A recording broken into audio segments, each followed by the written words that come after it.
Anyway, we were talking about the tension in the movie, and I think that the tension is more centered around the characters and like their situations than around the individual races. And I think that tension is quite good. I think it could have been better with Abraham's character, but it's still there. He has all this tension about justifying his existence. Like this man's like, he says, somebody says it at one point, I think it's his friend Lindsay, says, it's life and death for him. And like that's why this race means so much and to him. And then with Little, it's like, it's about holding true to his convictions. And he does that, and he gets to race, and he gets to take part in another race. He gets, his friend gives up his spot so he can take his, and he gets to race in the 400 meter.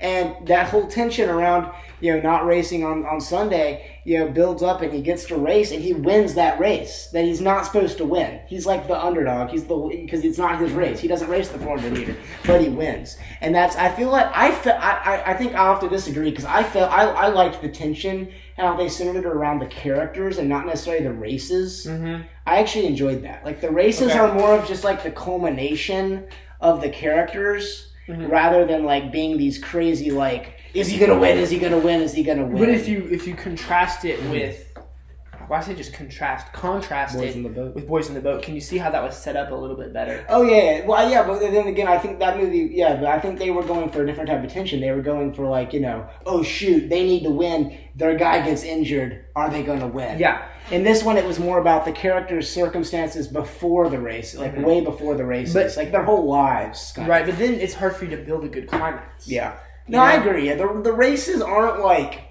crazy, like dramatic or anything. No, and the music is the best part. It of the races. doesn't need to be crazy dramatic. I just need a reason to invest. Yeah, okay. You got to give me a reason to invest. Like if Little loses, he goes back to China. No biggie. If Abrahams loses, he goes back to Cambridge. Yeah. Still is a rich guy. I agree. They could have added a bit more stakes to the races. Yeah. But I do like the tension they built up with the individual characters at the same time. Mm-hmm. So that would be my last negative. Yeah. So anyway, unless there's any other like nitpicks or no, that was pretty much it. I think we can go ahead and slide into history. We're going to do themes first. Themes. Usually we do themes. Let's do themes. What's your big theme? You kick it off. So my favorite theme, there's a few that stick out to me in this movie. My favorite though is like sticking to your convictions and like holding to your convictions no matter what, like in like not just like letting other people like persuade you to like not hold to your convictions. Yeah. And this is obviously seen in the case of Eric Little. Mm-hmm. And I love just how he obviously he does not run on the Sabbath and he does not run on Sunday. And he just like he has that whole storyline is so compelling. And like his whole storyline in general, even before that. But from that point on, it's like he's not going to go back on that, and that's so like inspiring and admirable. Like I feel like we should all have those type of convictions, And like God is more important than like our beliefs in God is more important than like sacrificing. So we can't sacrifice that so that we can like please others. Honestly, I just gotta agree with you. I think that's the best theme in the movie. That was amazing. Just plain and simple. And then with just do what's right. Yeah, no, yeah. And there's an amazing scene where. This man, instead of, he's not going to race on Sunday, but he's in the church, preaching and reading from Isaiah 40. And that scene when he's reading and then it's showing a montage of the people, of his friends that are running on Sunday. And that scene is moving, man. Like, the music is in full blast, and he's quoting, obviously, the famous passage from Isaiah 40, have you not known, have you not heard, the Lord, the everlasting God, fainteth not, that scene is just amazing to me. And that kind of is the culmination, I feel like, of him like, saying, no, I'm not racing, I'm going to be in church, and I'm going to be worshiping God. And he wins, anyway. And he wins on Thursday. I think that's a great lesson to, we try to cut corners in morality in order to get ahead in our personal lives. Yeah. And the reality is that when you do stuff like that, you just put yourself behind. Yeah, I know. And you, and when you do the right thing, you often get more than you were expecting. Yeah. And this all goes back to my positive about how this movie brings out some big emotions and it's a very inspirational movie in a lot of ways. And Eric Little is just, he's a legend, man. He is like, and it's so, obviously it says at the end he died in the Japanese internment camp at the end of World War II, which is very unfortunate. I don't think he was even that old, maybe like 40.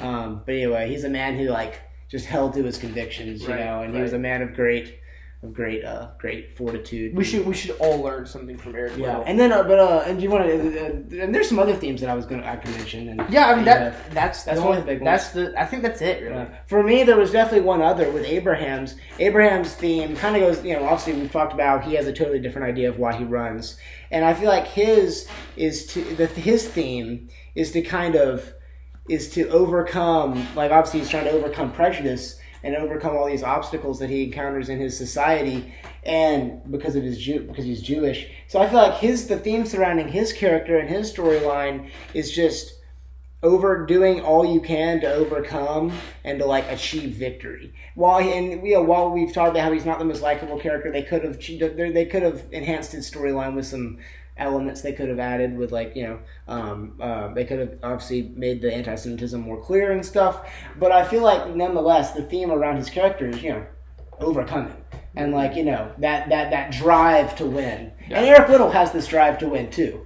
I mean, Eric Little is just as committed. Can we take a pause real quick and just recognize how hilarious Eric Little's run is? Oh yeah, we can talk about that in the history. Like he's like that was accurate. That's how he would run. Yeah, he would kind of claw his hands at the air, and that's how he actually ran. A lot of people laughed at him for how he ran, but I mean, he was so fast. He was, and anyway, just to finish what I was saying, both runners. Well, this is a theme more for both runners. They're just overcoming and doing, having that drive and that will to win and, achieving your goals. While in the case of Little, holding to your convictions, and in the case of Abraham, fighting off and not letting your enemies get you down. Yeah, I think there's a contrast that runs between the two characters through the whole movie. I think that's the point. And the contrast to me is about bitterness. Yeah. Because I think, Lord have mercy, Abraham's is running and he's very bitter. Mm-hmm. And this actually holds him back a lot. Yeah, I know. Yeah. I think that's intended. It is intended, and it's subtle but well played because the coach tells him, he says, you're overstriding. Yeah. And every time you overstride, you slap yourself back. That's not only a technical criticism, that's a criticism of his mentality because he's trying to reach so hard. And he always has that when he races Little, he looks over because he's so worried that he's not fast enough. Exactly. Like I shoot clay targets, and when you do doubles on skeet, and when you shoot a double, you don't have a lot of time. You cannot look to see if you hit the first target. Yeah. You shoot and you go. If you stay and look, you're done for. And he's bitter and he's just clenching so hard. And for all you athletes out there, you need a loose, pliable body to run quickly, to jump high. And so he's got all this tension from this bitterness, and it's holding him back. Mm-hmm. And that's why Little beats him. I think that's the point, is because Little is not bitter. He's not running for himself. He's running for a higher purpose, and he can let all that go. Yeah. And that lets him run faster. Yeah. And so I think that's one of the lessons the movie's trying to teach us about letting go bitterness. Yeah. Another theme, I'll just point this out. So in the opening scene, when they're running on the beach, I saw somebody on the YouTube comment section point this out. And they're running, and it shows each of them, kind of the two main characters and their friends running, and it shows that the first guy is Aubrey, and he's just kind of he's like, I'm in the Olympics, man. Though you can in the way they're running, you kind of get an insight into each of their characters. If you rewatch the scene, you'll know what I mean. The first guy, Aubrey, is just like he's just in the Olympics. He's having a good time. Then you have Lord Lindsay, and he's just like he just has this big smile on his face, like he's just having the time of his life, And then you have Little, and you can tell this guy runs for a different purpose. You can just in his face, you can just see like this is not about him. This is not about like winning gold. It's about like glorifying God. And then you have Abraham's, who's just dead focused. Like it's not even fun to him. It's about like. Proving people wrong. It's not even fun to him anymore. And I feel like that's a theme of Abraham's. It's like how he is so bitter, like you said, and he's so just resentful and so like mad at everybody that he sacrifices the fun of the game. Yeah. Like for Little, it's about glorifying God, and it's about winning to glory. He says in the movie, when I win, I honor God.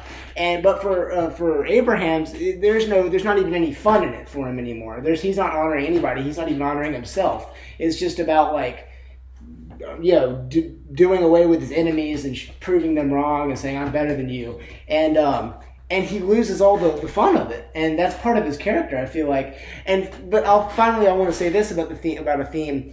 I love how that look in Abraham's face when he watches Little running in the end, when Little was running, and Abrahams is up in the crowd, and you can just see in his face, like, man, this guy actually runs for a reason. Like, I don't run for anything. I'm running for I feel like at that point, there's a shot of his face. He realizes, like, man, what have I been running for all these years? This guy actually runs for something. And I love the line, the scene where the American runner tells his fellow runner who's competing against Little, he says, the guy's like, Coach says he's not a problem. He's like, man, this guy's running for a purpose. He's running for something. He says people like Coach can't understand that. In a million years, yeah. And that's just a great line. And there's that great scene where that same guy gives Little the note, and it says in the old book, "He that honors me, I shall honor." And that's just a really moving scene. That's based on fact too. But we'll talk about this in the history section. But it wasn't given him by that. Actually, you can look in this picture. He's holding that note. Yeah, he holds it while he runs. Yeah, and just that. So yeah, I just love that scene though, where Abraham really realizes that Little runs for a real purpose. One of my favorite race that they actually do in this movie is not even in the Olympics. It's that one when Little's first getting introduced, and I like it because they deal with the tension better. Yeah. Little gets shoved down. Oh yeah. I love that scene. That was cool. We'll talk about this in this trip. That actually happened. It's got a higher amount of tension because he has to come back from behind, and you're like, go. I was watching that one and I was like, let's go, and he finally wins. He wins. So that's another scene where you can really see Abraham's in that scene. Also, he's watching that race and he just sees that there's something different about this guy, man. And then obviously at the end, I love the look on Little's face when he's getting up, because for anyone else that's just a death sentence. You're done, and he's got such this look of determination as he gets up. He's like, I am not done. I am gonna freaking track these jokers down. I was also kind of dirty. That guy like pushed him, bro. That wasn't just like an acting. That guy, that dude did it dirty. He gets back up, man, and he finishes that. And race. Also, you mentioned how Little runs. When he runs, though, he looks up, and it's almost like an image for like him like feeling the pleasure of God. It is. He's like looking up to God. He does look like he's got like a feeling of ecstasy going on. I know. Like, it's very well done to me, and it's obviously how he ran. Like, if you look up videos of him running, I think we've already slipped into the history section. Yeah, I guess we might as well move on. Let's go ahead. So there's actually some interesting things to talk about with the history here. Let me pull up my. First of all, I wanted to hear your thoughts about kind of just the time period. Well, you heard my thoughts about that when I guess you about did, yeah. The production quality. Yeah, you did, for sure. But you got the Roaring '20s going on. It's pretty cool. Wasn't that more in America though? I mean, I guess it was kind of a global thing. I know the Great Depression was definitely global. Yeah. But anyway, so this movie is obviously based on on fact. It is based on a true story. However, like all movies, it's not 100% accurate. A lot of people describe it as being. It tries to be more historically authentic, but it's not obviously historically accurate all the time. It does embellish things, and because it's a movie, if you have to do that in order to. We've talked about this many times. You have to do that sometimes in order to make a movie more interesting. And so the first kind of inaccuracy is So Abrahams attends Cambridge with this guy named Aubrey Montague. However, Montague did not actually attend Cambridge. He attended Oxford. And but like I said earlier, the letters that he writes in the movie were authentic. Those were real. Those were actually Aubrey Montague's letters. So, but he attended Oxford actually, and not Cambridge. And I don't believe that they were like good friends or anything. I think they were just on the same Olympic team. So in the movie, their friendship they're depicted more as like friends going to the same college. Now the character of Lindsay, who's like Lord Lindsay, he's the guy who gives up his position in the race so that Little can take it in the 400 meters on Thursday, because obviously Little will not run on Sunday. This guy was based partially on a guy named David Cecil, also known as Lord Burghley.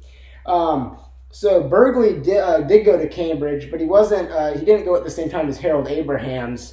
Abrahams was there from 1919 to 1923. This guy was there from 1923 to 1927. However, the reason this guy wasn't called by his real name in the movie is because he didn't want to be involved with the movie, so they just came up with another name and kind of loosely based Lindsay off of him. For instance, the scene where he's running at his estate and he's hurdling with like the wine glasses on, he's like trying not to knock over the champagne. That actually is something that Lord Burghley did. That was a real training exercise of his. And then it says here, there was another runner that they were originally going to include as a third main character named Douglas Lowe. And he was Britain's third athletics gold medalist in the 1924 Olympics, but he also did not want to be in the movie, so that's another reason they came up with the character of Lindsay, to kind of be this third, not a main character, but another supporting character. So there's a scene at the beginning of the movie, right, where where Abrahams attempts to do the Great Court Run, where he runs around the court at Cambridge in the time it takes the clock to strike 12, which had never been done before, as the movie says. However, in the movie, this is an embellishment. Abraham's actually never attempted this. Okay. So I get why they would have had him do it in the movie. It's pretty exciting. It's a good way to. It's the first race of the movie, and it's kind of cool. But he never actually attempted this. However, the guy who runs with him, Lord Lindsay, based on Lord Burghley actually did do it. He's the one who did it, and so they kind of allude to that by having the character who's like loosely based on that guy running it. And so he actually did do it, this guy, Lord Burghley. And it's only been done one other time in October of 2007 by Trinity undergraduate Sam Dobin. So it's only been done twice in the Great Court Run. So you were talking about the scene where Eric gets tripped. As I said, that's a true story. However, it wasn't in a Scotland-France match as it is in the movie. It was actually at a contest between Scotland, England, and Ireland at Stoke-on-Trent in England in July 1923. What was even more crazy about it was on that same day, he had already won the 100 and 220-yard events on that same day before that race. And obviously he gets knocked down, comes back and beats them. That's crazy. On his third race. That's my favorite scene in the movie. Yeah, I know. And then it was actually Little who introduced Sam Musabini to Harold Abrahams. Wow! In the movie, that's so cool. They make a nod to this by having Musabini be at that meet, and that's where Abrahams meets him. But they're not directly introduced by Little. But they kind of make a nod to that. I don't know if it was they just didn't think it would make sense if he introduced. They should have included that. Yeah, that would have been good addition. I felt. I don't know why they didn't have him introduce Musabini to Abrahams. But and then it is true that Abrahams and Little did race against each other on two separate occasions, but they're not. It's not necessarily as they show in the film. In the movie, Little wins the 100-meter final at that meet. It was called the 1923 AAA Championship at Stamford Bridge. It shows Little winning, and then Abrahams is just devastated. However, they did race they only raced in a heat of the 220 yards, not even the final. Little won 5 yards ahead of Abraham, so he crushed him like he does in the movie. It was just a different race. It was a heat. It wasn't a final. And then in the 100 yards, Abrahams was eliminated and didn't get to race against Little again in that meet. So he was eliminated, and then Little went on and won both of the races the next day. I mean, Little is just so much better. And then they did actually race against each other in the Olympics, though, in the 200 meter, but they don't show this in the movie. Which honestly, that would have the movie would. I feel like it would have made the movie go on a little bit too long. That would have been kind of anticlimactic. It doesn't actually say here. I guess neither of them won. I assume neither of them won. I would say just which one ran faster. Oh, I don't know. It doesn't. Probably really Little. It just says they raced. Yeah, I would assume Little since he beat him 3 times. But all right, here's an interesting inaccuracy of this movie.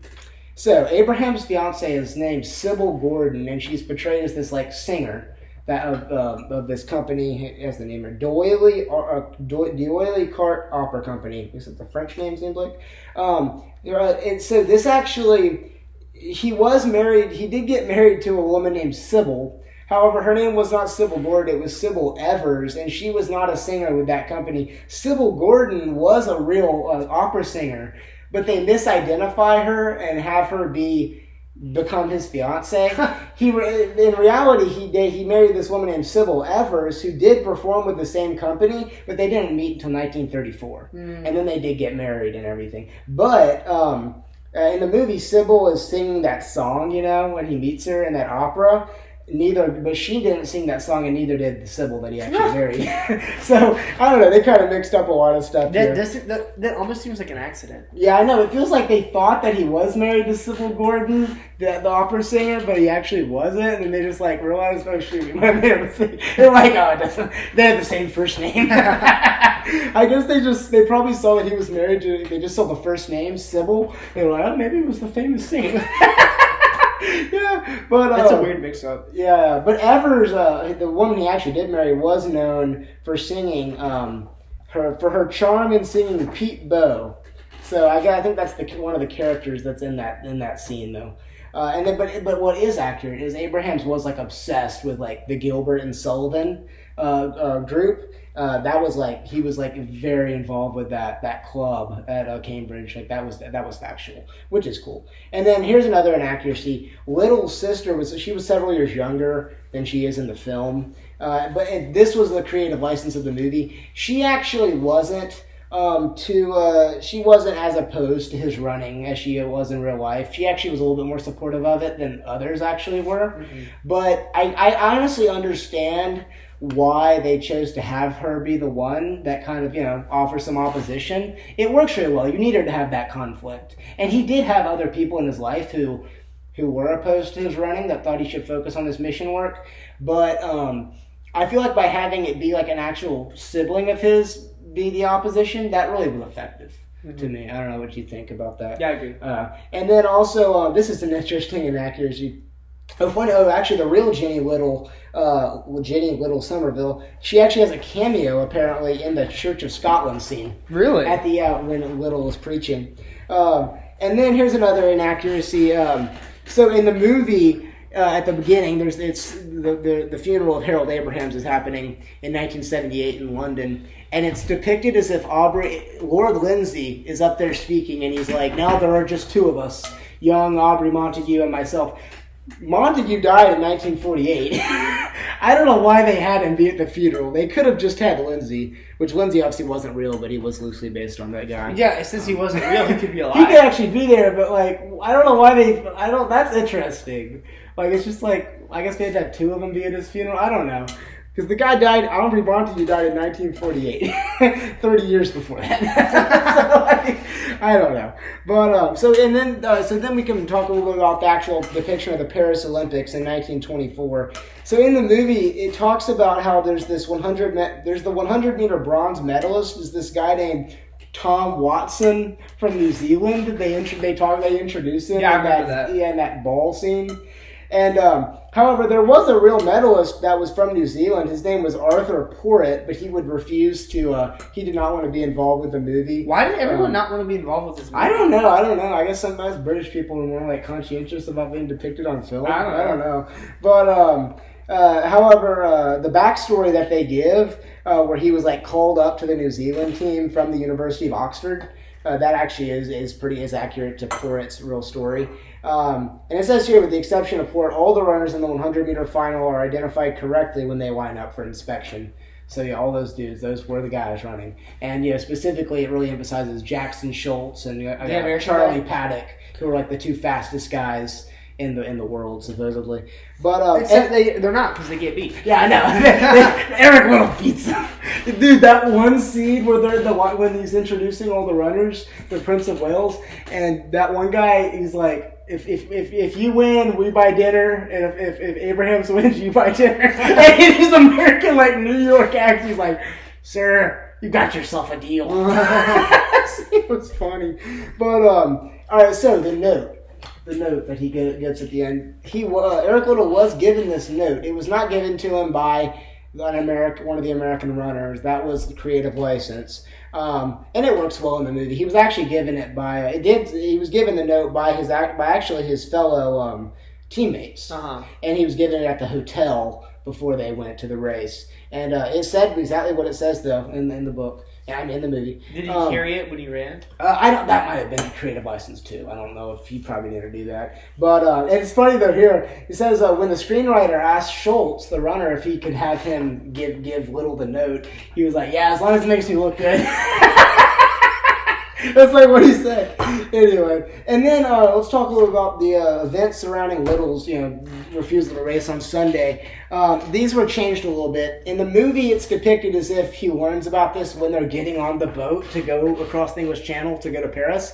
In real life, he had actually known several months before, and he refused to run. He was like, I'm not going to run. And it did make headlines across the world. Like, it was a big story. Like, this guy's not going to run on Sunday. And for several months, he faced a lot of pressure from the Athletic British Olympic Committee to run. And they depict that in that scene where they try to convince him and he's like steadfast, which is a great scene.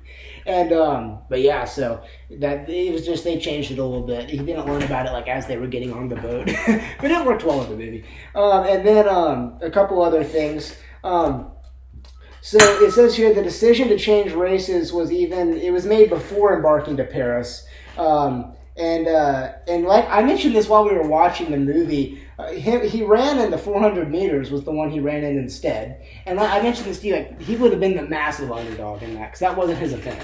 And he started way up. He started on the far right, which is like where the least likely guy to win gets to start. And so and he still won, which is crazy. So he was not favored in that race. And so I feel like they could have even emphasized that a little bit more in the movie. That would have added a little bit to it, like how much of an underdog he was. They kind of the American coach is like, don't worry about him, he's a flyer. At 300 meters, rigor mortis sets in. So they kind of emphasize a little bit, but they could have done it more. It would have added something to the race, I feel like. And here's another little inaccuracy or embellishment, however you want to say it. Lindsay, he's shown as having already won won a medal. He didn't win, but he won the bronze medal or something in the hurdles. He gives up his place for Little. In real life, Bergley, the guy who Lindsay is loosely based, as I mentioned, was actually eliminated in the heats of the 110 hurdles.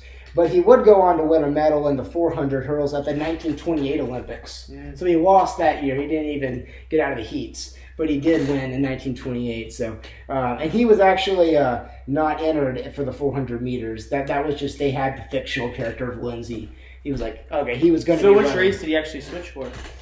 In the real guy? Yeah. Well, the real guy was not the dude who gave up. That was an embellishment. Okay. Somehow they got... There was a different guy who switched? I guess so. Or either that or they fixed the schedule so he could be able to run. They might have added that into the movie. Yeah. The whole plot point about how the guy gives up his spot. Yeah, but I think it works. It shows how good of a friend this guy is. Yeah. And then a couple other little inaccuracies. The film reverses the order of Abraham's 100-meter and 200-meter races at the Olympics. So in the movie, it shows him losing in the scene where Little is preaching from Isaiah, and it's showing the montage, and it's showing Abraham gets beat or whatever. That was in the 200 meter, and he actually it shows that happening before the 100 meter. So he loses that race, and then he wins the 100 meter at the end.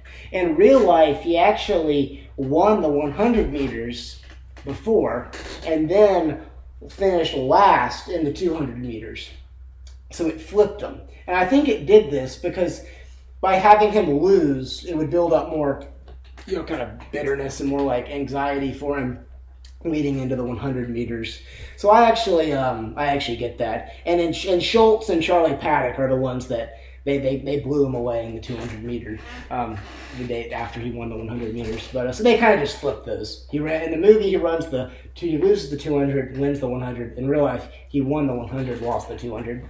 And then one last thing. It says here Eric Little actually also ran in the 200 meter race, as I mentioned, and he finished third behind the two fast Americans, Paddock and Schultz. So this was actually the only time that Little competed in the same final race. They had competed in a heat before, but they had never competed in a final before. And and in the meeting in the race that they have in the movie at the earlier in the movie where Little beats Abrahams, well, they didn't meet in the final there. Little winning did really did kind of spark the desire for Abrahams to train harder, and that is when he got his personal trainer. So that was accurate. And it says here, last thing, Abrahams won a silver medal as an opening runner for the 4x100 meter relay team in the Olympics that year. That wasn't shown in the movie. And then his friend Aubrey Montague actually placed 6th in the steeplechase, as they show in the movie. Apparently, I looked up what a steeplechase is. That's like a run. It's like a running. It's a running match event where you have obstacles and you have to get around and get over the obstacles and stuff. They, in the scene where he's quoting Isaiah a little, you see the guy, he falls in the water. That's him running the steeplechase. And so I guess there's just a bunch of obstacles. I don't know if they still do that anymore. I've never heard of a steeplechase. But yeah, so the movie for sure has its embellishments and it changes some stuff around to make the movie more exciting and more interesting. But I don't think it does anything that totally distorts the history or anything. I think it gets the ideas right for the most part. So, yeah. Good deal. You want to go ahead and wrap it up? Well, you wrap it up for us. Yeah, sure. I'll give my rating, but you give your rating first, and we got to get your message to the director. Of course. Yeah, Hugh Hudson. Yeah. So, you said that very quickly. Hugh Hudson. Anyway. So, I think I would have rated this movie a lot lower if movies aren't so bad these days. Just there's so much crap going on around that this gets elevated. Like I said earlier, you can really respect Chariots of Fire as a beautiful piece of art. It really is beautiful art. Having said that, there are flaws in my opinion that could have been easily fixed that would have made this a much more watchable film. I almost wanted to include the accents as a disadvantage because it's hard to hear them, but in the end, I did not include that. I didn't think it was terrible. It wasn't. Well, first of all, I don't think terrible is even a word if it was hard to understand. I mean, sometimes there are British movies, for instance, that are harder to understand the accents. I didn't find it too bad in this movie. What I was trying to say is that I didn't include it because this is a British movie. Yeah. And so obviously they're going to have British accents. Yeah. And you can't really blame it. That's what I was saying. You can't blame it for being British, and me being American and having a hard time understanding. So that's not really a negative. This movie gets a 7 out of 10 for me because it has incredible production quality, incredible score, incredible acting. All those things just get it up into the 7 range. Good themes, great themes. It's got great messaging. Yeah. But there was issues with the plot. There was some cinematography issues, and for that reason, I can't get it into the 8, 9, 10 zone. Oh yeah. So what's your message to the director? To Hugh Hudson. Hugh Hudson. This was I love niche history. First movie he ever did. Really? Yeah. Well, good job on your first movie. You got a 4-time Oscar winner on your first try. And he was nominated for Best Director. That's pretty incredible. Bravo for that. What I would say, Hugh Hudson, is that going forward, you need to emphasize tension a little bit more in your plot. Well, he's dead, so. Well. That's to be anticlimactic. That is anticlimactic. Let me just go look up at Hugh Hudson here. Hugh Hudson. Good job. We respect your art very much. It would have been a little bit better if it had more tension, but we all love it. Rest in peace, my friend. That's my message. Yeah. By the way, also, all serious stuff. Ian Charleston, the guy who played Little, also died. So yeah. Well, and Ben Cross. I think they're all dead.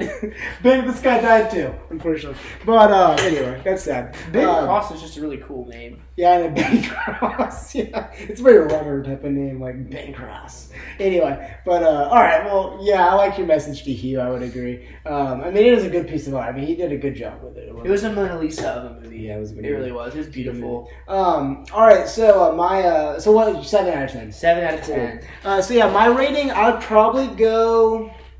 Man, I'll give my rating first and then talk about my reasoning. Sum up my reasons for it. I would go probably. So like I said, my rating system kind of goes 5 is a meh. 5 out of 10 makes sense right in the middle. 6 is a pretty good movie. 7's a good movie, solid good. 8's really good. And then 9 is amazing. Anything above a 9 is exceptional. Yes. It's in that S tier. So I'd have to go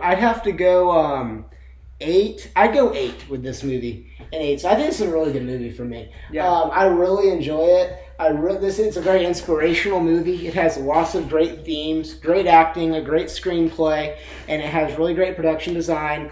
And it's a cool little niche story in history of these 2 Olympic runners running for very different reasons, and they it's just a cool story. I'll tell you something. If Eric Liddell was not in this movie, it would be like a 5. Oh, well, yeah, but he is. Yes, but he is. Eric Little is, in fact, I think, the thing. yeah, and speaking of Eric Little, I think we can learn a lot from this movie. Yeah. From both guys. Yeah, I think you learn from the bitterness of Abrahams, and you can learn from the moral fortitude of Little. So I feel this is a movie that is important to watch because, I think we can learn a lot from it. And I think it's a well-done movie. And the only negative, my big negative, is the pacing's off at times. It can be a little bit slow at times. Part of that's just it's a British movie, an older British movie. It's kind of how they are. But it's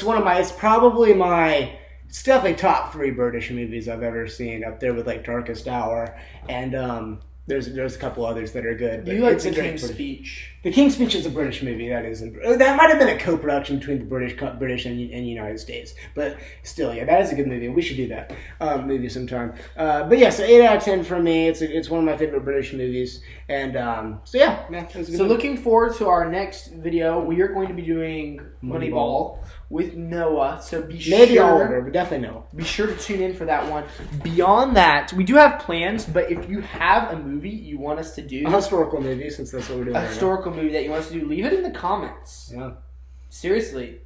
Do it. Leave it in the comments and we will maybe consider reviewing it. Oh yeah. Mm-hmm. And we might even read your comment. Has to have something, just make it something to do with history. We might even read your comment on the air. Yeah. That would be funny. Hey, so we saw the JFK video. One of our JFK videos got 50 views, man. Just keep them coming, man. We actually just hit 1,000 views. Keep them coming, I tell you what, if anyone comments on this video, we will read it. I don't care what it says. I don't care what we had a few comments says. by my cousin Mike. One of my cousins commented on one video. The if any single person, I don't care. You can just put the letter I, and I will read that next time. Any comment. That's my deal. Okay, that's my deal. Remember, 1,000 views, not 1,000 subscribers. Yeah, we're at 38 subscribers. We're moving up there, man. We're slowly but surely. Anyhow, thank you for tuning in to Let's Talk Movies. Let's stop talking about movies now. I'd say that it's high time. Alrighty, see you.